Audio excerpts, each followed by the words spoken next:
आजच्या तासिकेत आपल्या सर्वांचं मनपूर्वक स्वागत. तर आज आपण ट्रिग्नॉमेट्री या चॅप्टरमधून अतिमहत्त्वाच्या घटकावर चर्चा करणार आहोत आणि तो घटक म्हणजे ट्रिग्नॉमेट्रिक आयडेंटिटीज.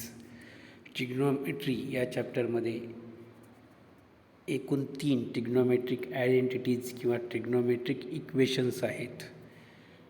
तर या 3 इक्वेशनवर किंवा आयडेंटिटीजवर आपण या ठिकाणी थोडक्यात चर्चा करणार आहोत.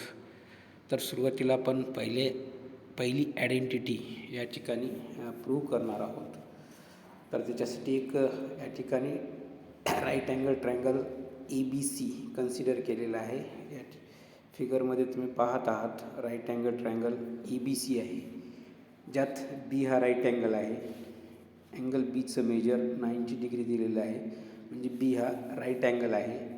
बीच्या अपोजिट जी साईड आहे ती असते हायपोटेनियस, म्हणजेच साईड AC ही ट्रायंगल ABCची हायपोटेनियस आहे. त्याच्यानंतर या ठिकाणी ॲक्यूट अँगल एचं मेजर थीटा डिग्री दिलेलं आहे. ॲक्यूट अँगल ए हा थीटा डिग्री गृहीत धरलेला आहे किंवा कन्सिडर केलेला आहे. आणि आता ॲक्यूट अँगल एसाठी म्हणजेच थीटासाठी या ठिकाणी सर्व ट्रिग्नॉमेट्रिक रेशिओज ठरवलेले आहेत. थीटासाठी 6ला 6 ट्रिग्नॉमेट्रिक रेशिओज या ठिकाणी लिहिलेले आहेत. जसे की sine theta is equal to, आता साईनसाठी असलेला फॉर्म्युला तुम्हाला माहीत आहे. अपोजिट साईड थीटासाठी आहे BC, opposite side upon hypotenuse. BC opposite side आहे, हायपोटेनियस AC आहे, म्हणून साईन थीटाची value BC upon AC. Sine थीटाची value BC upon AC. Cos थीटासाठी फॉर्म्युला आहे ॲडजसंट साईड, आणि थीटासाठी ॲडजसंट साईड AC येते. कॉस थीटासाठी फॉर्म्युला आहे adjacent side upon hypotenuse. Adjacent side थीटासाठी AB आहे, थीटासाठी ॲडजसंट साईड AB आहे, आणि हायपोटेनियस AC आहे. Therefore cos theta is equal to AB upon AC. त्याच्यानंतर टॅन थीटाची व्हॅल्यू, टॅनसाठी फॉर्म्युला आपल्याला माहीत आहे opposite side upon adjacent side. थीटासाठी अपोजिट साईड होते BC, ॲडजसंट साईड होते AB. Therefore BC upon AB. तर हे 3 ट्रिग्नॉमेट्रिक रेशिओ फॉर्म्युला वापरून ठरवल्यानंतर रिमेनिंग जे 3 आहेत त्याच्यासाठी तुम्ही इन्व्हर्स रेशिओ लक्षात घेऊ शकता. जसं की कोसेक थीटा, कोसेक हा साईनचा इन्व्हर्स आहे, and therefore cosec theta is equal to AC upon BC. म्हणजेच ही जी व्हॅल्यू आहे BC अपॉन AC, याची इन्व्हर्स व्हॅल्यू किंवा रेसिप्रोकल किंवा गुणाकार व्यस्त या ठिकाणी तुम्ही लिहून टाकू शकता. BC अपॉन ACचा reciprocal AC upon BC. Now sec theta, sec is the inverse of cos. Sec हा कॉसचा इन्व्हर्स आहे, आणि म्हणून कॉसची जी व्हॅल्यू आहे ही याचा रेसिप्रोकल तुम्ही सेकसाठी घेऊ शकता. AB अपॉन AC कॉस थीटाची व्हॅल्यू आहे, म्हणून सेक थीटाची व्हॅल्यू AC अपॉन AB अशी होत आहे. त्याच्यानंतर हा जो कॉट आहे, हा कॉट रेशिओ या टॅनचा रेसिप्रोकल आहे किंवा इन्व्हर्स आहे. कॉट रेशिओ टॅनचा इन्व्हर्स आहे, म्हणून BC अपॉन ABची व्हॅल्यू BC अपॉन ABची इन्व्हर्स व्हॅल्यू किंवा रेसिप्रोकल किंवा गुणाकार व्यस्त AB अपॉन BC या ठिकाणी तुम्ही घेऊ शकता. या पद्धतीनं 6ला 6 ट्रिग्नॉमेट्रिक रेशिओ थीटाशी रिलेटेड असलेले तुम्ही सहज ठरवू शकता. याच्यानंतर तुम्ही ट्रायंगल ABCसाठी पायथागोरस थिअरम वापरणार आहात किंवा अप्लाय करणार आहात.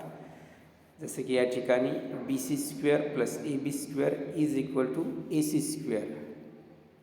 पायथागोरस थिअरम आपल्या सर्वांनाच माहीत आहे. sum of the squares of sides forming right angle is equal to hypotenuse square. Right angle triangle form करणाऱ्या साईडच्या स्क्वेअरची सम ही हायपोटेनियसच्या स्क्वेअरच्या इक्वल असते. म्हणून बी सी या साईडचा स्क्वेअर प्लस ए बी या साईडचा square, B C square plus A B square is equal to A C square. या ठिकाणी इक्वेशन लिहिलेलं आहे पायथागोरस थिअरम वापरून. B C square plus A B square is equal to A C square. Pythagoras थिअरमचा वापर करून हे equation या ठिकाणी लिहिलेलं आहे. आता या इक्वेशनमध्ये तुम्हाला बदल करायचा आहे आणि तो बदल म्हणजे डिव्हायडिंग both sides bye A C square. या इक्वेशनच्या दोन्ही साईडला ए सी स्क्वेअर म्हणजे हायपोटेनियसच्या स्क्वेअरनं तुम्ही डिव्हाइड करणार आहात किंवा भाग देणार आहात. Dividing both sides of equation number 1 by A C square. Dividing both sides of equation number 1 by A C square. म्हणजे या ठिकाणी जे इक्वेशन नंबर 1 आहे त्या इक्वेशनच्या दोन्ही साईडला म्हणजे लेफ्ट हँड साईड आणि राईट हँड साईड दोन्ही साईडला ए सी स्क्वेअरनं तुम्ही डिव्हाइड करणार आहात. या ठिकाणी पाहायलात लेफ्ट हँड साईडला ए सी स्क्वेअरनं डिवाईड केलेलं आहे. त्यानंतर राईट हँड साईडलासुद्धा ए सी स्क्वेअरनं डिवाईड केलेलं आहे. आता याची पुढची स्टेप पाहू शकता तुम्ही. याच्या पुढची स्टेप या ठिकाणी पाहत आहात. तर याचं सिम्प्लिफिकेशन तर आता A C square divide by A C square आपल्याला माहीत आहे. गणिताचा एक महत्त्वाचा नियम आहे की आपल्या कुठल्याही नंबरला त्याच नंबरनं भाग दिला म्हणजे गणितामध्ये एखाद्या संख्येला जर तुम्ही त्याच संख्येनं भाग दिला तर भागाकार 1 येतो.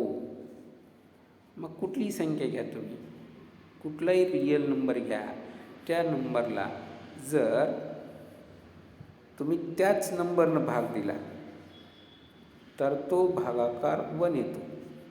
तर याच्यासाठी एकच कंडिशन आहे की तो नंबर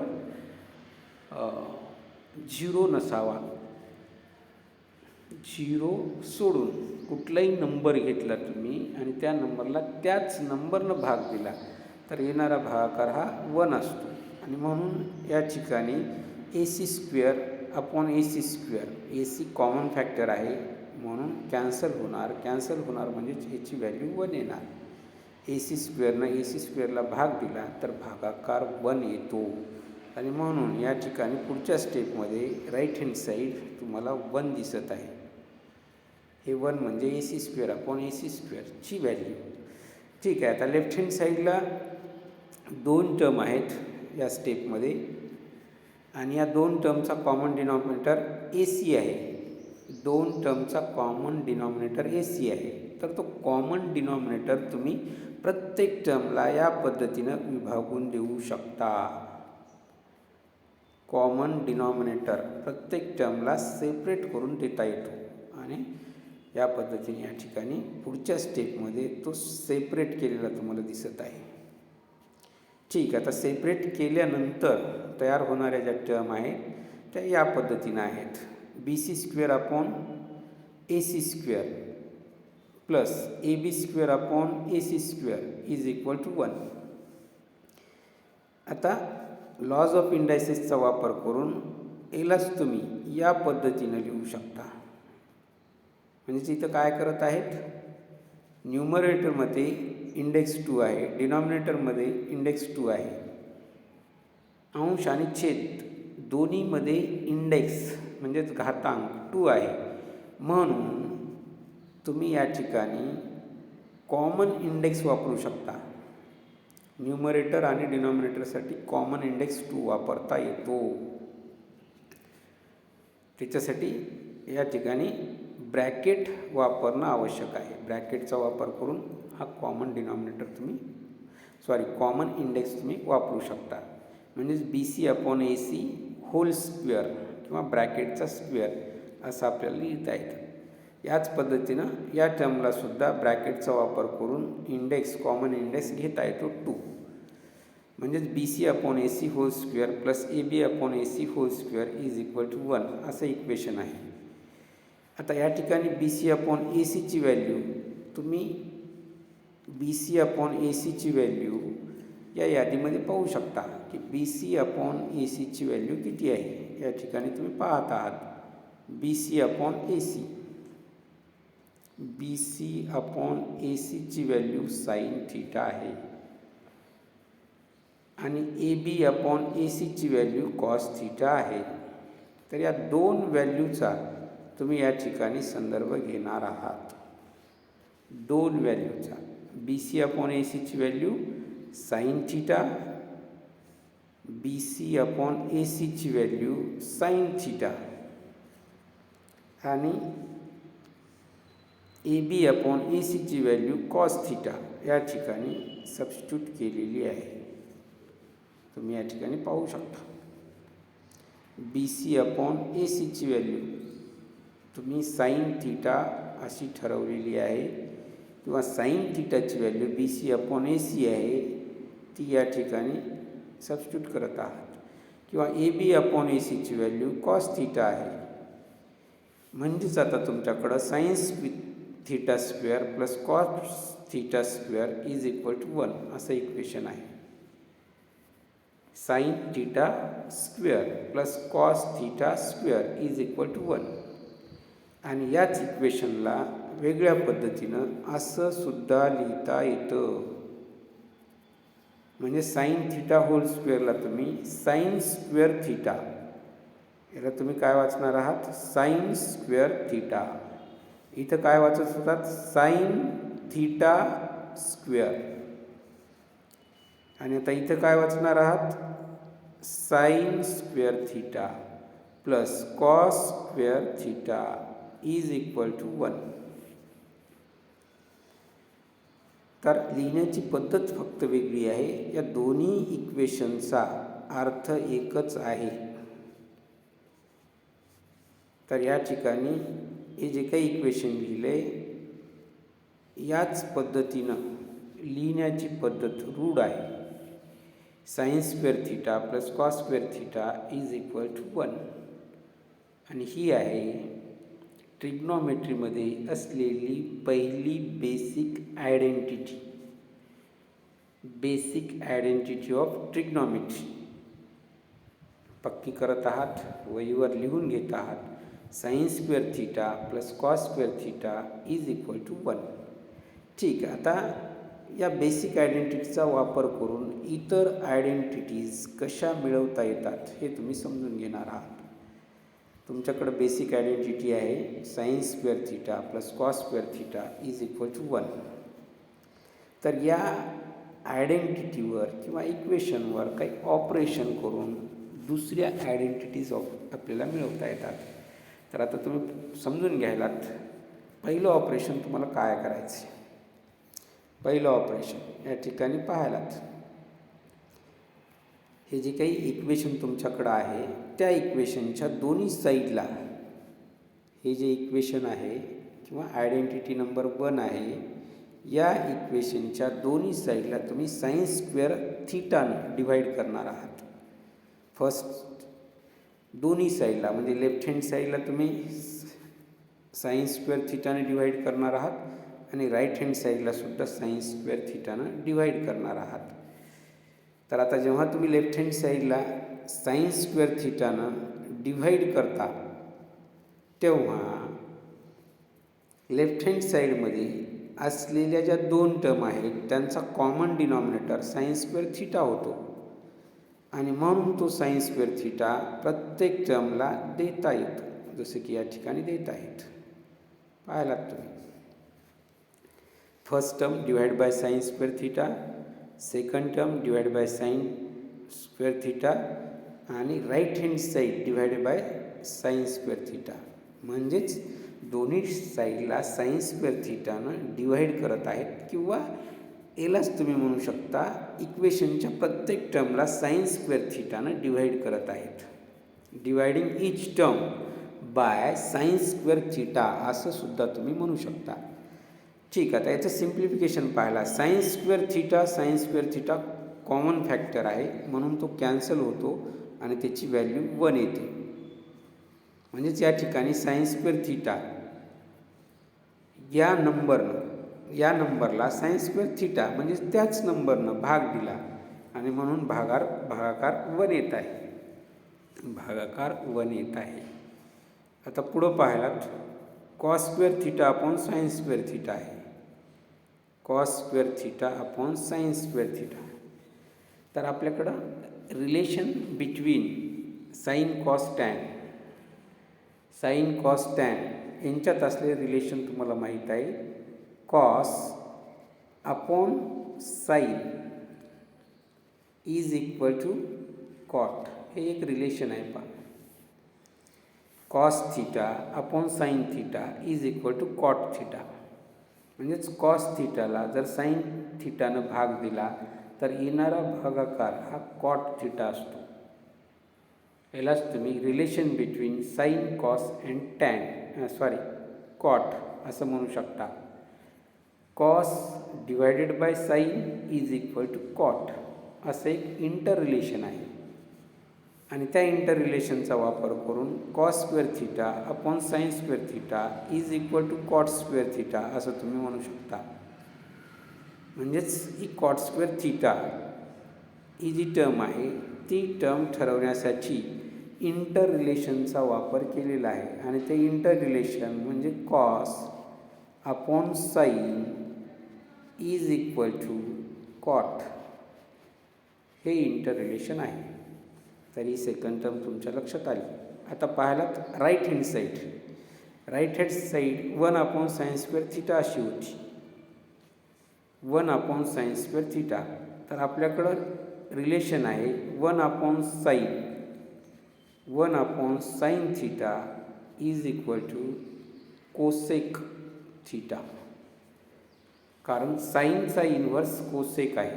साईनचा इन्व्हर्स कोसेक आहे आणि म्हणून 1 अपॉन साईनची व्हॅल्यू कोसेक होते. साईनचा इन्व्हर्स कोसेक आहे आणि म्हणून 1 अपॉन साईनची व्हॅल्यू कोसेक होते. म्हणजेच 1 upon sine theta is equal to cosec theta असं तुम्ही म्हणू शकता. आणि याचाच आधार घेऊन या ठिकाणी 1 upon sine square theta is equal to cosec square theta. कारण या ठिकाणी साईनच्या ऐवजी साइन स्क्वेअर थिटा आहे. आणि हा 1 म्हणजे 1 स्क्वेअर सुद्धा म्हणू शकता. 1 म्हणजे 1 स्क्वेअर सुद्धा म्हणू शकता. आणि म्हणूनच 1 अपॉन साइन थिटाची व्हॅल्यू कोसेक थिटा आणि त्याचा होल स्क्वेअर म्हणजेच कोसेक स्क्वेअर थिटा. या पद्धतीनं एक दुसरं इक्वेशन तुम्ही मिळवू शकता. आणि हे दुसरं इक्वेशन म्हणजेच सेकंड आयडेंटिटी आहे. ट्रिग्नॉमेट्रीची ही दुसरी आयडेंटिटी. पहिली identity sine square theta plus cos square theta is equal to 1. दुसरी identity 1 plus cot square theta. 1 plus cot square theta is equal to cosec square theta. ठीक. तर आता तिसरी आयडेंटिटी तुम्ही पाहणार आहात. तिसरी आयडेंटिटी कशी मिळवलेली आहे हे तुम्ही या ठिकाणी पाहू शकता. तर तुमच्याकडे इक्वेशन होतं किंवा पहिली आयडेंटिटी होती आपल्याकडं साइन स्क्वेअर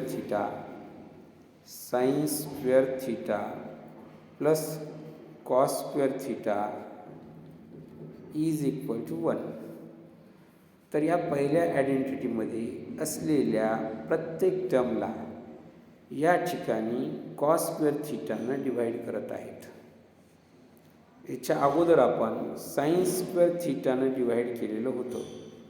आता या ठिकाणी प्रत्येक टर्मला कॉस स्क्वेअर थिटानं डिवाईड करत आहेत. तुम्ही नीट लक्षात घेत आहात.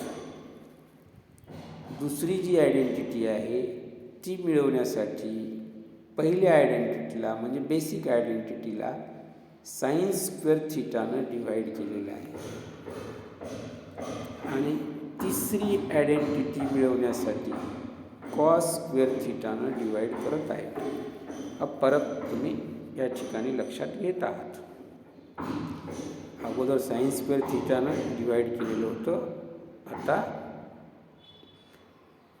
बेसिक आयडेंटिटीच्या प्रत्येक टर्मला कॉस स्क्वेअर थिटानं डिव्हाइड करत आहेत. ठीक आहे, आता डिवाइड केल्यानंतर नेमकं काय होतं आहे हे तुम्ही या ठिकाणी पाहू शकता.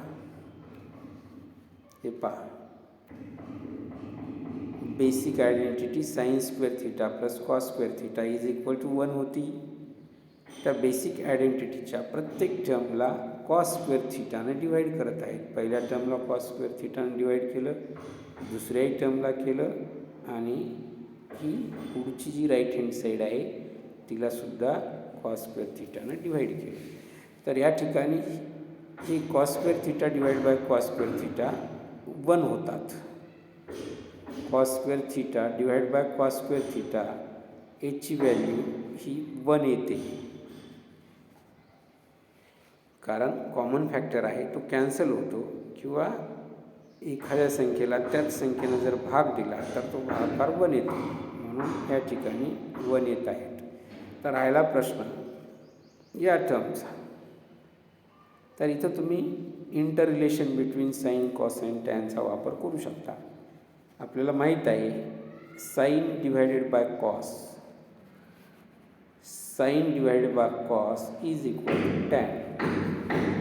साइन डिवायडेड बाय कॉस म्हणजे साइन या रेशिओला जर कॉसनं भाग दिला तर टॅन येतं किंवा साइन अपॉन कॉसची व्हॅल्यू टॅनच्या इक्वल असते.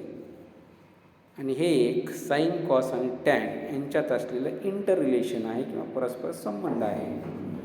आणि या इंटर रिलेशनचा वापर करून sine square theta plus cos square थिटाची व्हॅल्यू तुम्ही टॅन स्क्वेअर थिटा अशी सबस्टिट्यूट करू शकता. म्हणजेच पहिली टर्म होत आहे टॅन स्क्वेअर थिटा, दुसरी टर्म होत आहे 1 आणि आता राईट हँड साईड पाहायलात 1 अपॉन कॉस स्क्वेअर थिटा आहे. तर 1 अपॉन कॉसची व्हॅल्यू आपल्याला माहीत आहे, कॉसचा इन्व्हर्स सेक आहे, कॉसचा इन्व्हर्स सेक आहे आणि म्हणून 1 अपॉन कॉसची व्हॅल्यू सेक होते. म्हणून 1 अपॉन कॉस थिटाची व्हॅल्यू सेक थिटा होते. आणि या ठिकाणी आता 1 अपॉन कॉस स्क्वेअर थिटा आहे म्हणून त्याची व्हॅल्यू सेक स्क्वेअर थिटा अशीच होणार. या पद्धतीनं tan square theta plus 1 is equal to sec square theta अशी आयडेंटिटी किंवा इक्वेशन तुम्हाला मिळत आहे. आता हेच इक्वेशन तुम्ही 1 प्लस टॅन स्क्वेअर थिटा म्हणजे टर्मची पोझिशन बदलून टॅन स्क्वेअर थिटा प्लस 1च्या ऐवजी 1 प्लस टॅन स्क्वेअर थिटा असं सुद्धा म्हणता येतं. 1 plus tan square theta is equal to sec square theta. तर ही आहे ट्रिग्नॉमेट्रीची तिसरी आयडेंटिटी. आता तुमच्या डोळ्यासमोर तिन्ही आयडेंटिटीज आहेत, पहिली, दुसरी आणि तिसरी. या तिन्हीवरही तुम्ही आता फोकस करत आहात. पहिली आयडेंटिटी आहे sine square theta plus cos square theta is equal to 1. दुसरी आयडेंटिटी आहे 1 plus cot square theta is equal to cosec square theta. आणि तिसरी आयडेंटिटी आहे 1 plus tan square theta is equal to sec square theta. तर विद्यार्थी मित्रांनो, पहिली identity लक्षात ठेवणं खूप सोपं आहे, पण दुसऱ्या आणि तिसऱ्या आयडेंटिटीमध्ये थोडासा गोंधळ होण्याची शक्यता आहे आणि त्याच्यासाठी स्वतःची काही कल्पकता वापरून गोंधळ होणार नाही याची काळजी तुम्ही घेऊ शकता. आता गोंधळ होण्याचं काय आहे पहा. 1 plus cot square theta is equal to cosec square theta आहे आणि या ठिकाणी 1 plus tan square theta is equal to sec square theta आहे. या दोनमध्ये काय फरक आहे हे नीट समजून घ्या. 1 सोबत जर कॉट स्क्वेअर थिटा असेल तर कोसेक स्क्वेअर थिटा येत आहे. म्हणजे कॉट असेल तर कोसेक असं लक्षात ठेवा, आणि टॅन असेल तर सेक. 1 सोबत जर टॅन असेल तर इक्वल टू सेक. असं काहीतरी स्वतःची कल्पकता वापरून या ठिकाणी तुम्ही लक्षात ठेवू शकता. दोन्ही इक्वेशनमध्ये 1 कॉमन आहे. पहिल्यात कॉट, दुसऱ्यात टॅन. कॉट असेल तर राईट हँड साईडला कोसेक, टॅन असेल तर राईट हँड साईडला सेक. थोडक्यात काय, तर या 3 आयडेंटिटी तुम्हाला अचूक आठवणं किंवा लिहिता येणं हेच या ठिकाणी खूप महत्त्वाचं आहे. त्याच्यासाठी तुम्ही भरपूर सराव करा. स्वतःची काही कल्पकता असेल तर ती कल्पकतासुद्धा वापरा. आपल्या ट्रिग्नॉमेट्रीच्या तयारीसाठी खूप खूप शुभेच्छा. धन्यवाद.